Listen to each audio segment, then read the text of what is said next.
Véritable success story de la radio Espace Guinée, les grandes gueules, détentrices des meilleurs scores radio en Guinée, de la meilleure émission talk show, a donné le créneau horaire du départ au bureau et du retour à la maison, récoltant depuis des années consécutives le titre d'émission la plus écoutée en Guinée, toutes catégories confondues. Un grand total de plus de 5 millions d'auditeurs ont été fidèles au talk show Les GG, diffusé jour après jour sur toutes les stations du réseau Adafo Média de 9h à 10h30, un exploit qui restera longtemps dans les annales de la bande FM en Guinée. Et exceptionnellement aujourd'hui, ce vendredi, c'est jusqu'à 10h, jusqu'au port de 10h30. Nous avons nos invités qui vont défiler dans cette seconde partie, donc dans l'émission. Pour le premier à s'installer, c'est monsieur Mamadou Bailo Bari. Il est directeur exécutif de l'ONG Destin. Il en a gros sur le cœur à ce qui concerne cette mise en congé obligatoire de 2 semaines des élèves du primaire, du secondaire ainsi que des étudiants des écoles professionnelles. Mamadou Bailo Bari, donc, qui nous rejoint dans ces studios. Et derrière lui, c'est cet artiste, donc le prix RFI Découverte 2016 Soulbanks, qui sort un nouvel opus, le 3e d'ailleurs, Cosmopolite, ça s'appelle, ce dimanche 12 février du côté du Palais du Peuple. Monsieur Bailo Bari qui nous rejoint. Bailo, bonjour. Bonjour Monsieur Diallo. Voilà, merci d'avoir accepté notre invitation. On parle donc de cette situation des enfants qui sont en ce moment à la maison parce que les autorités ont décidé donc de redéployer les enseignants sur le terrain pour l'année scolaire 2016-2017. Mais pour l'instant, les enfants se trouvent à la maison et c'est ce qui vous choque. Est-ce qu'il y a des démarches que vous avez menées pour chercher à savoir, au-delà de la question du redéploiement des enseignants sur le terrain, est-ce qu'il y a d'autres aspects cachés peut-être que les Guinéens ne savent pas? Ok, merci bien Monsieur Camara. Merci. On a vu vos postes, hein, franchement, vous ne faites pas du tout cadeau à l'État. Hein. Non, mais c'est clair, nous vivons tous au fait aujourd'hui ce problème en République de Guinée. On dit souvent que quand vous voulez qu'une nation se développe, il faut investir dans sa jeunesse. Et pour investir dans sa jeunesse, il faut investir dans l'éducation. Et le président Alpha Condé lui-même l'a dit lors de son discours au niveau de l'Union africaine. Il dit que l'Afrique doit prendre son destin en main. Et prendre son destin en main, c'est d'abord l'éducation. Mais aujourd'hui, ce que nous constatons en République de Guinée, franchement, le système éducatif, il est malade. Parce que, imaginez-vous, avec seulement 13% du budget national qui est alloué à l'enseignement, parce qu'il n'y a pas un département de l'éducation en Guinée, à l'enseignement, pour les 3 départements. Et vous connaissez comment ça se passe à l'intérieur. Il y a assez de corruption, assez de dessous de table, l'argent ne va pas là où il doit aller. Et si vous prenez, c'est à peu près 75% de ces 13% sont utilisés dans le cadre du personnel. Du fonctionnement. Vous comprenez? Mais voyez aujourd'hui, dans nos écoles, parcourez les écoles, toutes les écoles, le peu qu'on a, d'accord, vous ne verrez pas un enfant d'un responsable de la Guinée aujourd'hui dans ces écoles. Donc, ils préfèrent, c'est-à-dire nous anéantir dans notre analphabétisme ou dans notre faible niveau pour envoyer leurs enfants à l'étranger pour qu'ils se forment ailleurs et qu'ils reviennent encore. Donc pour vous, tout cela est fait à dessein. Nous diriger encore, vous comprenez? Non. Vous savez, souvent on dit que quand tu as envie de finir avec un peuple, il faut jouer avec son éducation. Et c'est cela aujourd'hui la Guinée. Et il faudrait réellement, je ne sais pas, je ne comprends pas parce que même ceux qui sont au gouvernement, je sais que peut-être eux, ils se suffisent là où ils sont. Mais ils ont des familles, ils ont des ramifications, ils ont des amis, ils ont des parents. Mais qu'est-ce qui fait que ces gens-là n'osent pas dire la vérité? Qu'est-ce qui fait que les gens ne s'investissent pas pour qu'il y ait une éducation de qualité? Parce que c'est en cela qu'on peut s'en sortir. Bailo, allez-y, est-ce que vous trouvez assez convaincante, assez raisonnable les raisons qui ont été évoquées par le ministre de l'enseignement préuniversitaire pour envoyer nos enfants en congé forcé, et notamment sous redéploiement. Attention, il n'est pas le seul à avoir pris la mesure. Ils sont deux. Mais quand voilà, même, il faut le dire. C'est parti de lui quand même. C'est Damantan Ibrahima Oui, Kourouma, mais c'est parti de lui. Parce qu'on savait très bien que bien avant cela, Bailo, il y avait quand même cette tension qui couvait. Il y avait cette grogne au niveau de certaines écoles qui se plaignaient, des élèves qui se plaignaient du manque d'enseignants depuis la publication des résultats, notamment avec le peu d'admission au niveau de ces contractuels-là. ils créent la diversion pour occuper le peuple à autre chose jusqu'à ce qu'ils fassent ce qu'ils ont envie de faire. C'est cela la vérité. Aujourd'hui, on a vu tout un gouvernement qui a débarqué à Cancan. D'accord? L'administration ne fonctionnait pas. Moi, j'ai fait le tour des départements. J'ai eu à contacter certains, même ils n'étaient pas à leur poste. Vous comprenez? Et tu sais que si tu ne montes pas à Cancan, tu seras sanctionné. Mais ce n'est pas comme ça l'administration fonctionne. On a fini de politiser tout en République de Guinée. Aujourd'hui, même les imams, ils manquent de responsabilité. Qu'ils m'excusent si je suis dur avec eux, mais qu'ils manquent de responsabilité.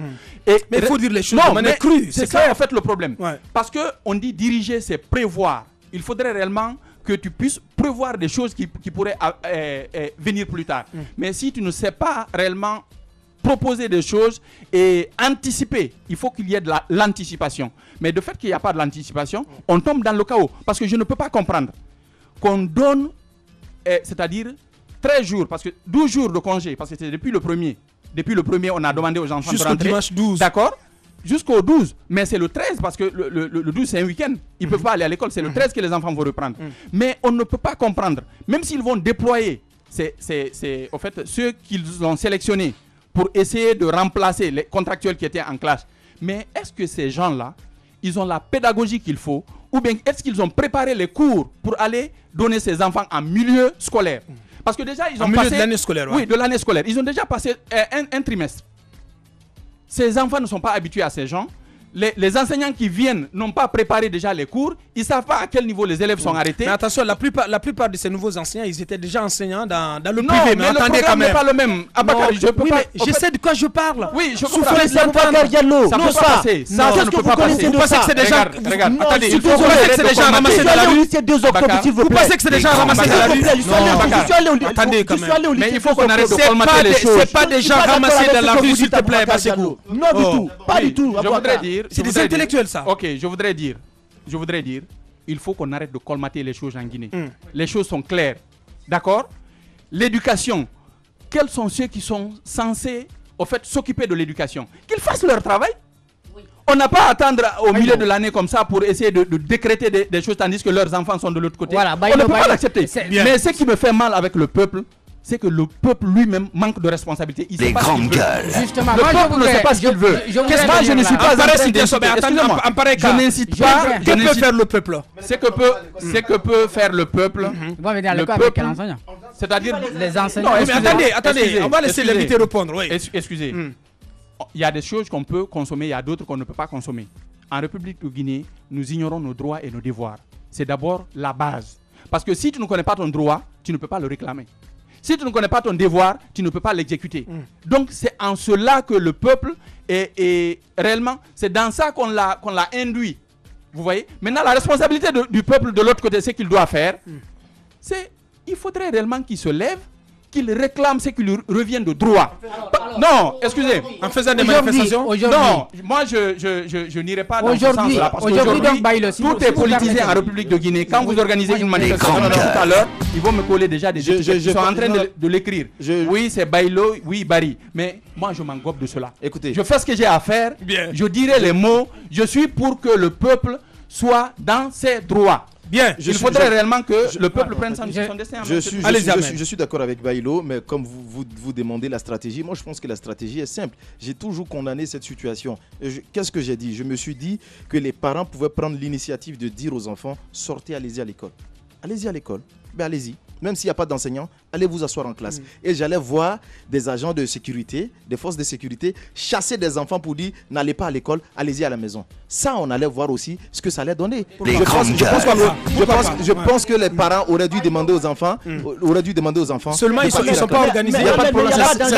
L'APAE qui est là. Mais ça fait bien que Bailo, vous soyez venu ici dans les grandes gueules pour en parler. Mais vous venez pratiquement à la fin des congés improvisés. Voilà. Même si, bien entendu, ces congés-là pourraient se prolonger parce qu'il y a la grève du SLEG et de la Fédération syndicale professionnelle de l'éducation qui est déjà déclenchée, qui pourrait amener davantage les enfants à chômer. Donc, il y a non seulement ce congé improvisé des deux départements, mais il y a également cet appel à la grève des deux fédérations syndicales de l'éducation. Alors aujourd'hui, qu'est-ce qu'il y a à faire? Est-ce qu'on n'est pas en train de retomber dans, si vous voulez, dans des situations du passé qui vont davantage continuer à maintenir les enfants à la maison? Au fait, c'est ce que je disais à l'entame. Au fait, tant que nous ne serons pas responsables, d'accord, on ne peut pas s'en sortir. Parce qu'on est en train de colmater les choses en Guinée. Je vous le dis encore. D'accord? Je ne peux pas comprendre que les gens attendent que le problème se pose avant qu'il ne se lève. Il faut qu'il y ait de l'anticipation. Et je vais vous dire une chose. Que ce soit aujourd'hui la société civile. Je suis de la société civile. Mais la société civile, on sait ce que c'est. Que ce soit la société civile, que ce soit l'opposition, que ce soit ces syndicats-là, que ce soit l'APAE, finalement, vous les religieux. Vous pestez contre toute la planète entière. Non, mais je vous dis, le Guinée manque de responsabilité. Il faut le dire. Nous manquons de responsabilité. Vous dénoncez l'opposition, vous dénoncez les syndicats. Tout le monde, on est coupable. Qu'est-ce que tout ceci devrait faire? Non, mais je vais vous dire une chose. Où vous avez vu l'opposition manifester parce que les enfants n'ont pas été à l'école? Où vous avez vu l'opposition manifester parce que on n'a pas d'eau, on n'a pas d'électricité? Où vous avez vu l'opposition manifester parce qu'il y a l'insécurité? Où les syndicats demandaient une grève par rapport... Aujourd'hui, si on prend le cas des produits alimentaires, c'est du n'importe quoi. D'accord? La santé de la population, l'assainissement, ça fait partie des droits de base. Vous comprenez? Mais voyez un peu. Donc, vous avez le sentiment que le peuple est abandonné. Le peuple est abandonné à lui-même. Mais si toi aussi tu t'abandonnes à toi-même, tu vas périr. C'est la raison pour laquelle je demande au peuple de prendre son destin en main. On attend un mouvement de toi, pourquoi pas? Un mouvement populaire, on ne sait jamais. Dernière question, la question que je veux poser à Baïlo pour finir peut-être. Les enfants ou les élèves récemment ont manifesté à Kaloum. On est allé jusqu'à saccager les locaux du ministère de l'enseignement préuniversitaire, sorti des documents de la DPE, les brûler. Qu'est-ce que vous en dites? Bon, vous savez, on dit à l'absence de la loi, la violence peut devenir un droit. Vous comprenez? Je le légitime pas. Je dis à l'absence. C'est-à-dire, je suis dans une supposition. Vous comprenez? Moi, je suis un défenseur des droits des peuples et je suis contre la violence. D'accord? Raison pour laquelle, si vous voyez qu'on n'a pas organisé une marche, parce qu'on sait que l'opposition peut s'en accaparer, d'autres organisations peuvent s'en accaparer pour en faire ce qu'ils veulent. Mais vu que nous les avons tous observés, et on a compris qu'ils ne se battent que pour eux-mêmes. On ne parle que de la loi, je ne sais pas, parlant d'élection. Oui, on ne parle que d'élection. On ne parle que oui, tel m'a fait ceci, tel m'a fait. Mais il faut qu'ils arrêtent de se battre. Ou bien même s'ils veulent se battre, qu'ils se battent entre eux et qu'ils laissent le peuple tranquille. Vous comprenez? Mais je vais vous dire encore, je vous le réitère, le peuple est abandonné à lui-même. Et c'est au peuple de prendre son destin en main et d'agir. Et c'est maintenant qu'il faut agir. Je n'appelle pas à la violence. Et il y a une chose aussi que l'État doit comprendre. Je suis pas contre l'État. Souvent, l'État a mal à comprendre souvent ce que je dis. Mais ce que je suis en train de dire, que chacun fasse ce qu'il a à faire. D'accord? C'est à l'État de prendre ses responsabilités et de faire fonctionner les choses. Et c'est au peuple de prendre son destin en main. Oui, c'est au peuple aussi de prendre son destin en main. Bien. Mais je vais vous dire une chose. Souvent, l'État dit qu'ils n'ont pas l'argent pour investir dans, je sais pas, dans certains domaines. Mais est-ce que l'État ne manque pas de rigueur dans le cadre de l'application de nos lois, de nos textes de loi? Parce que je vais vous dire, en fait, c'est un véritable problème aujourd'hui en République de Guinée. Il y a l'anarchie totale, il y a l'indiscipline, il y a l'injustice, mais tout ça, c'est englobé par l'impunité. Vous voyez? Le fait qu'il y a l'impunité, parce qu'il y a eu assez de détournements au niveau de l'éducation. Mamadou Baïlo Barry, directeur exécutif de l'ONG Destin en main. Pourquoi pas un mouvement à venir un jour, mouvement citoyen Destin en main? Bon, de toutes les façons, Destin en main, c'est une ONG de défense des droits des peuples. Bien. Ça ne s'arrête pas seulement en Guinée, parce qu'on a eu à faire même des voyages à l'étranger tout récemment.